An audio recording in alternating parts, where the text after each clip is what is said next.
Good morning. I promised you guys a few more live videos, and here we are. I also warned you that I probably would not have my hair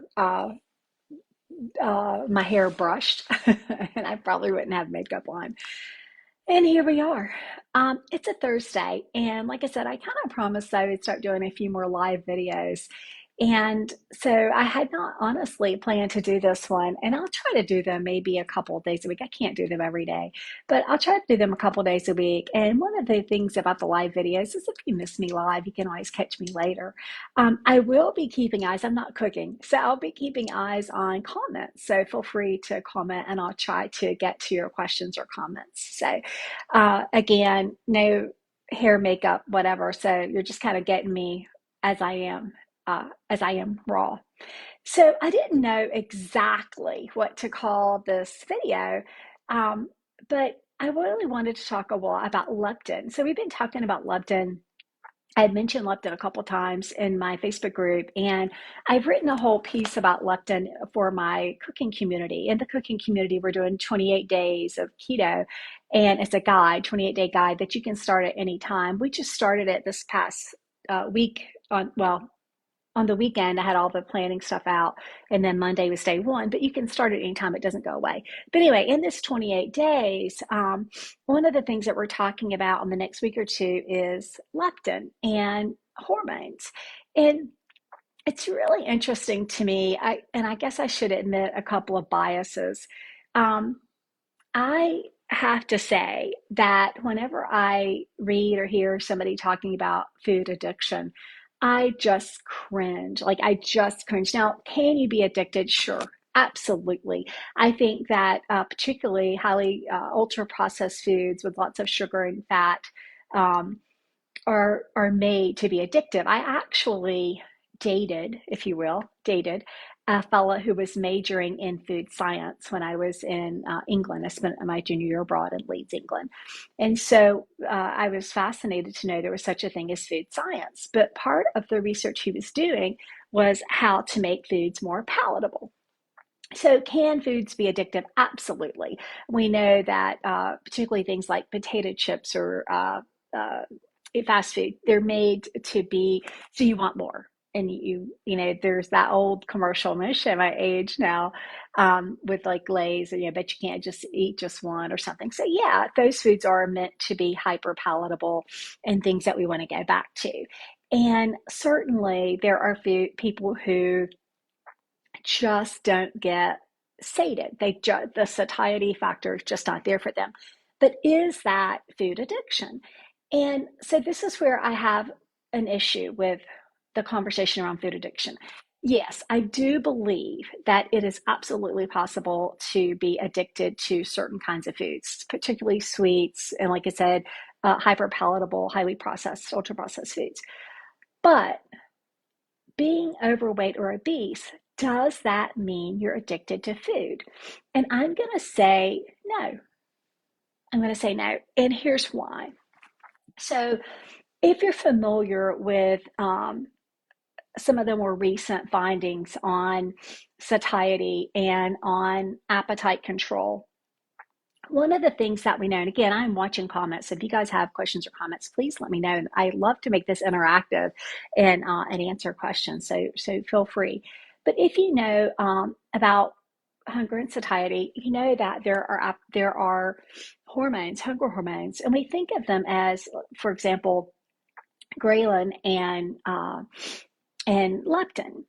And what we're learning more recently is how those two, the interplay of those two, and how they impact the hypothalamus. Now, leptin is really fascinating to me for a lot of reasons. And this is what I've written about for the cooking community. We know that, and I've got my notes up here, so let me grab this. I'm sitting in my office. But what we know is that 90 to 95% of people who lose a significant amount of weight actually gain it back. And we call that, people refer to that as recidivism, or we talk about, going off plan, and we tend to blame that person And when I talk about being obese or morbidly obese, I'm not talking about people who are losing 20, 30 pounds of vanity weight. I'm talking about people like me who have been 100 pounds plus overweight for most of their adult lives. And even as a child, I've shared that before, that I was obese probably at the age of 3 years old. So, and I've shown pictures on my YouTube channel, kind of what that looked like for me. And let me just tell you right here, right now, anybody who's that much overweight, it is not because they want to be. If it was as simple as, pushing away from the table, if it was as simple as eat less, move more, no one would be obese. And I believe that with my whole heart. If you disagree with me, you can put that in the comments. So for people to have lost a tremendous amount of weight, 50, 75, 100 pounds, and then to gain it back, it's not because they're lazy. It's not because they want to be overweight or obese. Let me just tell you, that's a hard life. That's a super, super hard life. But I think that we treat obesity and morbid obesity as if it was a choice. And I don't believe that it is. Now, again, let me take a step back. Are people who are obese or morbidly obese, do they sometimes make poor food choices? Yes, but oftentimes they're making the choices of what they've been told their entire lives is healthy. And so therein lies part of the problem, is that obesity and morbid obesity is not well understood. So ghrelin, I mentioned that before, is a hunger hormone, right? It tells us we need to eat. Leptin is that hormone that modulates satiety. Now, here's the thing about leptin.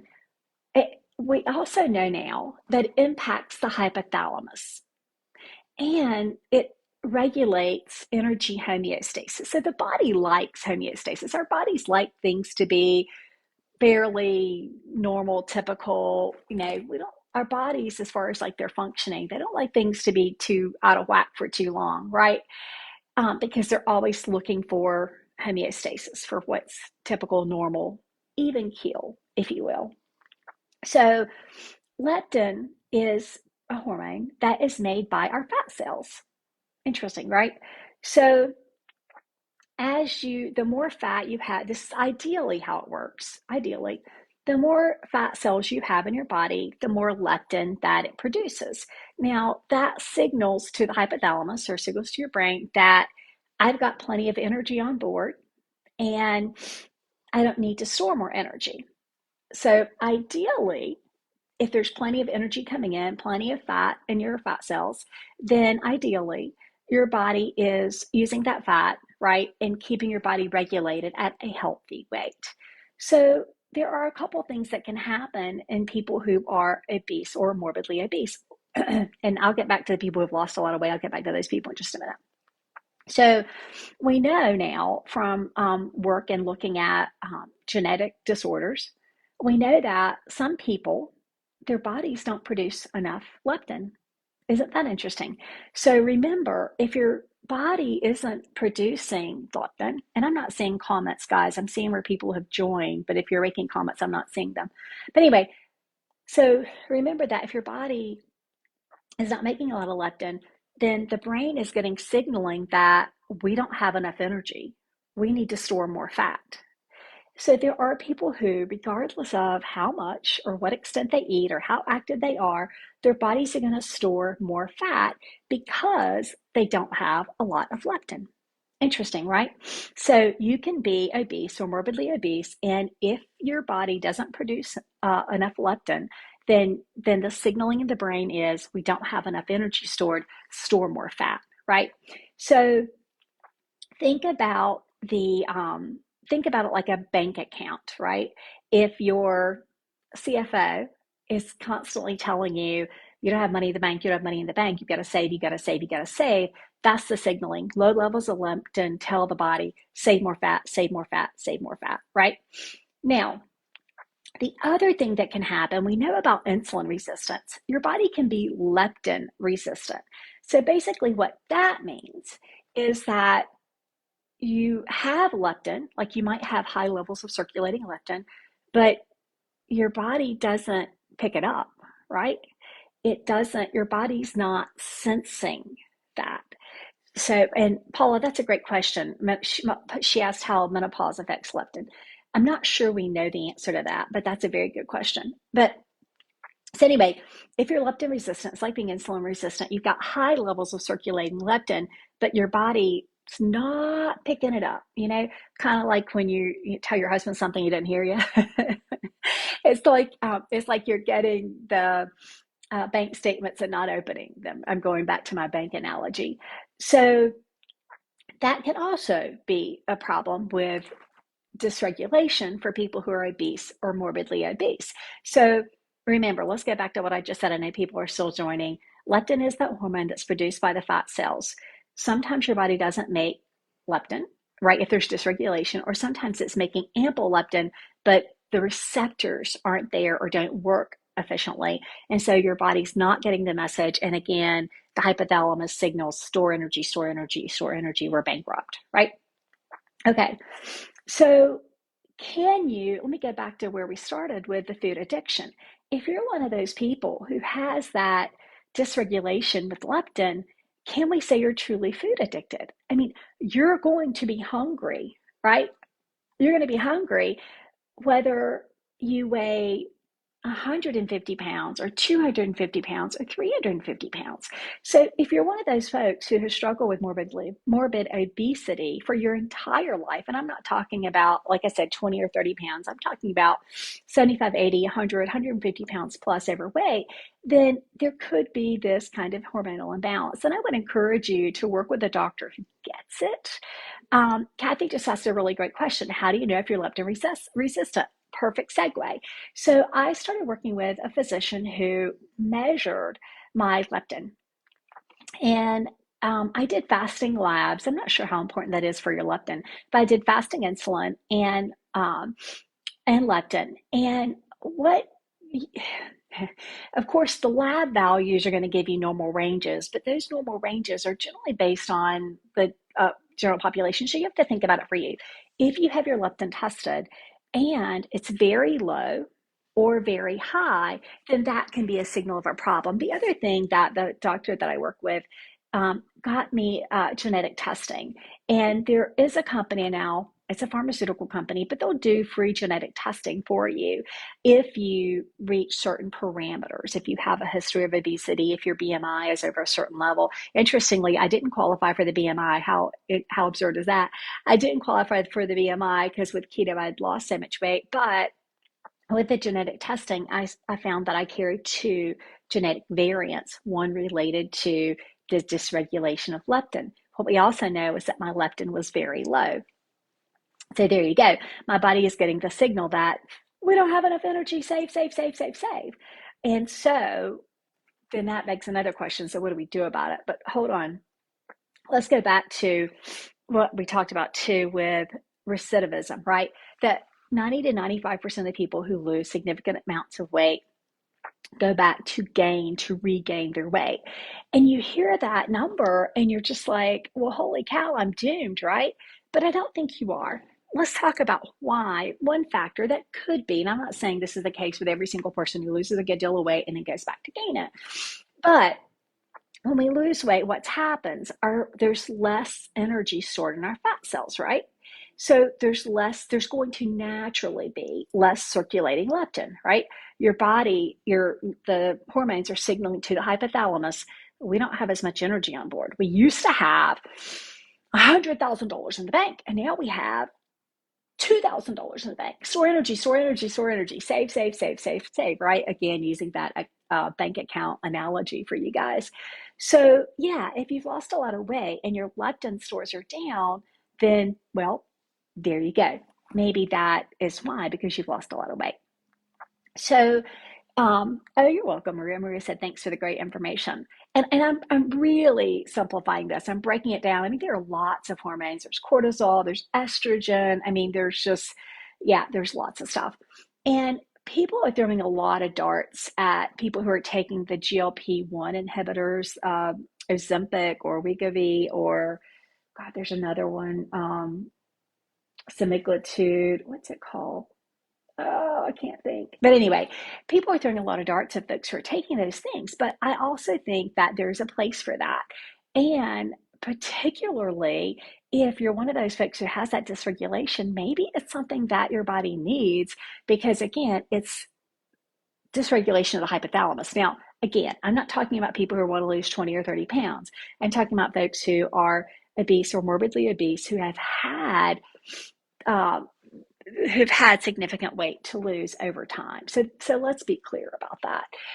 The other thing that I think, and the reason I'm bringing this up is that I think sometimes we blame someone who's obese or morbidly obese. I know that I got blamed a lot, growing up and as a child, and there were the doctors who would kind of look at my mom and say, "Well, why are you letting her eat so much?" I was always hungry. Physicians for me as an adult who were just like, "Yeah, need to make better choices, eat less, move more." And even our own pediatrician, whom I really, really adore, would say, with Grace, don't give her juice, give her reduced fat milk. We were not giving her juice. We were giving her reduced fat milk. We were probably more cautious about what she ate than any of the other parents, but she was always hungry. And so I think that instead of blaming the person and saying, oh, they can't take care, or you think of the language we use when we talk about food addiction. Why won't she just take care of herself? Or why won't he just take care of himself? He needs to exercise. Now, yesterday I did a live video in my group about exercise, and I don't think you can, outrun a bad diet, right? You, it's not about more energy to burn more calories because but so there's two things that go on with there. Aerobic exercise, especially, can make you even more hungry. So there's that. But the other thing is, there is now evidence that with our muscles, when our muscles get used, as far as like strength training or body weight exercises, things like that, then it does release um, hormones that signal to the brain that regulate appetite. So that's not a bad thing at all. But yeah, so I did post about that, and I think I shared the link to the article. I can share that as well. So I'm not saying that that's a bad thing. Um, Exercise, actually, what I was reading about is our muscle as part of our endocrine system and how our muscle communicates with every part of the body, with our brain. Muscle talks to other muscle, muscle talks to your gut. I posted about that on this page yesterday, actually, I think the article.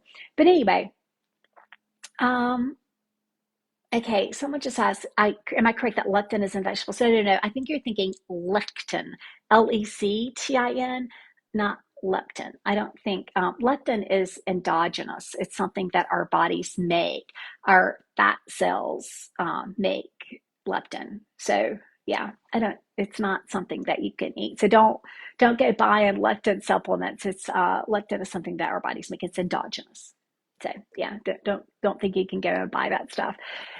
Now, I know you're going to ask this, and I can do another video another day about this, but what do you do? So let's say that you go to the doctor like me and you have your leptin, you get your leptin results, you get your fasting insulin results, and you find out that, wow, I still need to lose, and I'm making this up, but I need to lose 50 pounds, but my leptin levels are very low.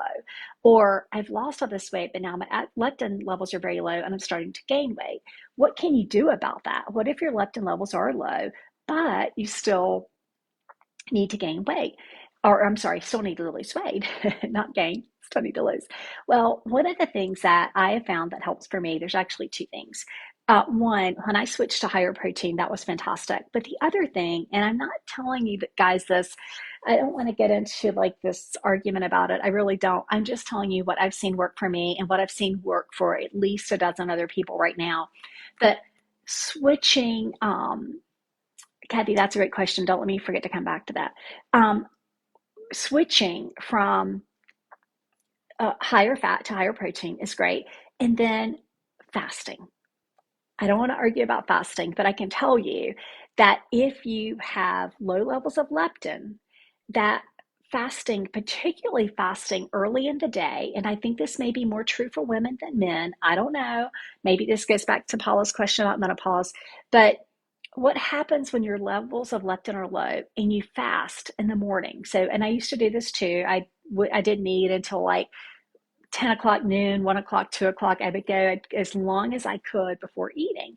Well, what happens with that when we're talking about an energy balance is that your body's like, okay, I woke up and I need to do X, I need to move, I need to do X, Y, and Z, I need to function, but I don't have a lot of energy on board. So I need to conserve what I have. It's like going shopping for groceries and I only have $50 in my account. I can't buy anything I want, right? But once I got paid, once I hit payday, then, oh, I can go shopping and I can get what I need today. The same thing happens with our leptin. As I understand it, this is complete oversimplification. So I'm trying to make this in ways that it's easy to understand, ways that my simple brain understands. But with leptin, if you get up and you eat that morning, that big morning breakfast, and I say big, that's relative, but for me, a big morning breakfast is trying to get a minimum of 30 grams of protein, even if that means I'm eating deli meat and cheese for breakfast. But I try to get at least 30 grams of protein for breakfast, and I keep my fat relatively low, and I vary it. You know, our body likes homeostasis, so sometimes it's good to shake our bodies up a little bit. But anyway, now since I've been eating within an hour or so, hour, 2 hours of waking. It is amazing just the things that I've seen change in my body. And again, not just me, there's at least a dozen other people I know who have switched the time of day when they're eating.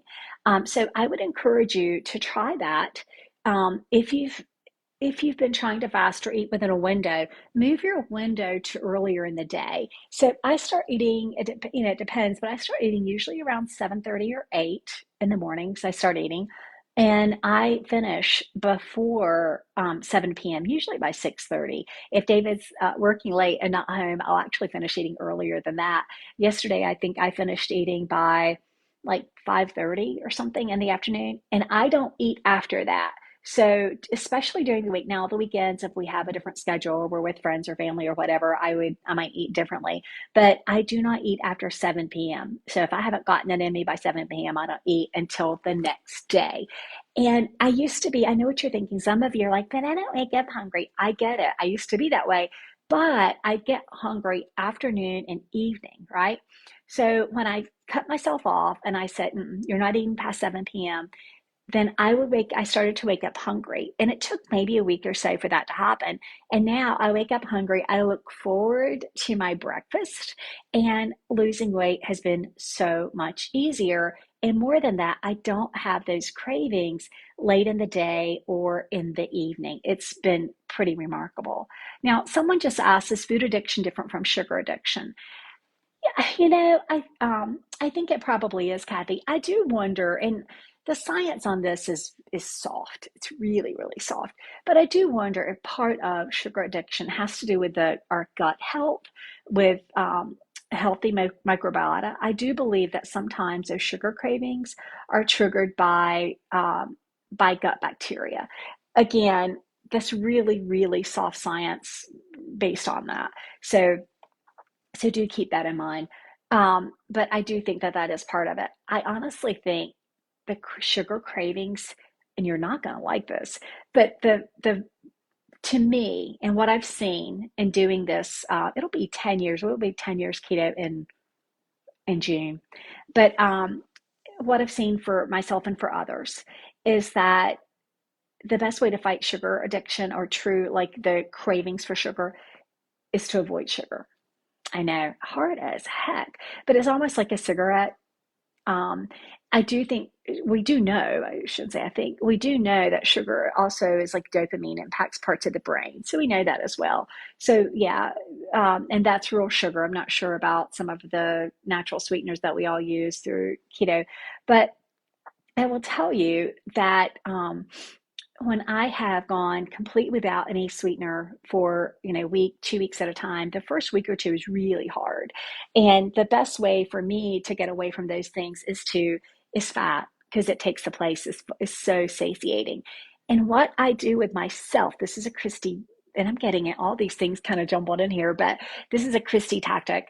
So if I want to, so let's say that I've been eating more keto sweets or 95% dark chocolate or whatever the thing is, then I will spend like a week or 2 weeks and just say, like, okay, I'm not going to eat it. I'm going to have a piece of cheese instead, or a piece of bacon, something that's really satiating, right? Because it's high in fat. Something with protein also helps. So a cheese stick can help, a piece of jerky can help. And here's what I find, and this is, I've used this so many times for like trying to figure out if there's true hunger. And so, Kathy, what I would do is, and if I, let's say I want something sweet, then I'll say, okay, I'm going to have a piece of jerky or a piece of bacon or a piece of sausage or a piece of cheese. If I'm not hungry for that, if the thought of eating that makes me like, then I'm not hungry. And I know it's more of a head hunger, it's more psychological. And that makes it easier for me. And then I do something to distract myself: a shower, a hot bath, a soak in the tub, chatting with a friend on the phone, watching a movie with David, playing with the dogs. I love, like, just I'll get Winston's ball or Banjo's toy and get down on the floor and play with them. And that is always, it's just kind of satisfying. So anyway, that's for me how I would beat that. But yeah, I do think a sugar addiction is different just from a hunger hormone. And I think that too often, I'm going to get back to a little bit to this fasting thing. I think too often we've been told, like, don't eat, don't eat, don't eat. And I know for me, when I switched to higher protein, I needed more food. And I will not forget a conversation I had where with a doctor, when I was like, I'm so hungry. And he's like, well, if I'm hungry, I'm going to eat. And I'm like, yeah, but you'll skinny. And it dawned on me, okay, when I'm eating higher protein and lowering fat, I am eating a whole lot fewer calories. And so I let myself snack for those first couple of weeks until I could transition to higher protein eating, and that was made a huge difference. And I write about this in the cooking community. Like I said, we're doing a 28-day guide right now. I've got this section on leptin that I've got to finish eating and get posted so folks will have it as a resource.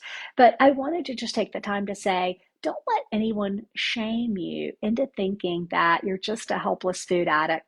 Maybe there's an underlying physiological reason for that. Maybe there's actually um, uh, a physiological reason that makes you hungrier than the average person. I'd never understood it. And even when I was a little kid, I remember my aunt taking me to eat. We went to lunch. I don't know why I was spending the day with her, but we had gone to a little local cafe that my whole family loved, and we got a hot dog. Now, I was always overweight as a child, and it seems like she let me get a regular hot dog, but she didn't let me get a foot long hot dog. I remember this. I was probably 4 or 5 years old. But anyway, we sat in our car to eat because it was one of those cafes where, I don't know if you guys had this outside the South, but like you drive up and they'd come out and take your order. It was before drive-throughs, and they'd bring it to your car and you could eat in the car. But anyway, we ate, and she sat there and she made a really big deal over, oh, I'm so full. I had that hot dog. I'm so full. Aren't you full? Are you full? Girl, I was not. I could have eaten another hot dog, but I was so embarrassed and so shamed, thinking, like sitting there in her car thinking I should be full. I should be full too. And I wasn't. And wondering at that time, what is wrong with me? She's an adult and she's full from this one stinking hot dog, and I'm not. What's wrong with me? And I felt very embarrassed, very shamed. And now, finally, as an older adult, I'm starting to figure out why that was. And I shouldn't have felt ashamed. I just we didn't know what we didn't know. So, anyway, and she, of course, was an aunt who never, ever had a weight problem. One of her daughters did, but she never had a weight problem. So I think it's really hard for people who have never been there to understand. And again, I admitted that bias earlier. If you're a skinny expert, just take yourself on because I don't have time for that. I don't have time for people who have never done it to tell me what I should be doing. So, as Brene Brown says, if you're not in the arena getting your kicked, then be quiet and support the person in the arena. And I can tell you, I've been in the arena. Yes, Dawn, my whole life. I've been in the arena my entire life. So yeah, don't let the skinny experts make you feel bad about yourself that you don't have enough self-control. Because I'm going to tell you something.